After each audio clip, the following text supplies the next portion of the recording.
বলছিলা তোমার বোনের গায়ের রং শ্যামলা ছিল, পাত্রীর গায়ের রং যেন শ্যামলা হয়। তাকাই দেখো, পাত্রের শিরিন যেমন শ্যামলা তেমনই লম্বা। এখন বলো, তোমার কি পাত্রের শিরিনকে পছন্দ হয়েছে? জি, পছন্দ হয়েছে। আলহামদুলিল্লাহ। আর মহসিনের কথা কি বলবো, সে দেখতে যেমন নায়কের মতো সুন্দর, মনটা তেমনই সুন্দর, একদম মন খোলা একটা মানুষ।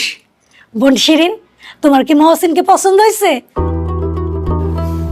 জি, পছন্দ হয়েছে।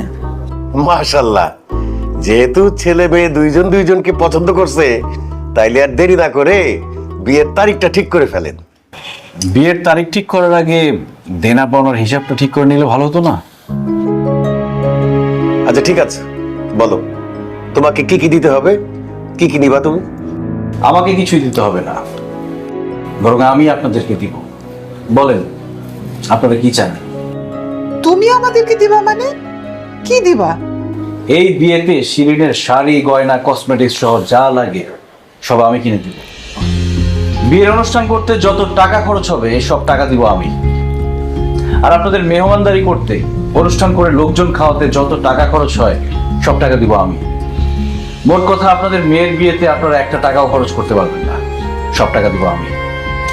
এটা তুমি কি বলছো মহসিন? আমার মেয়ের বিয়েতে টাকা খরচ করার দায়িত্ব তো আমার, তুমি কেন টাকা খরচ করতে যাবা? না, মেয়ের বিয়েতে টাকা খরচ করা একজন বাবার দায়িত্ব না,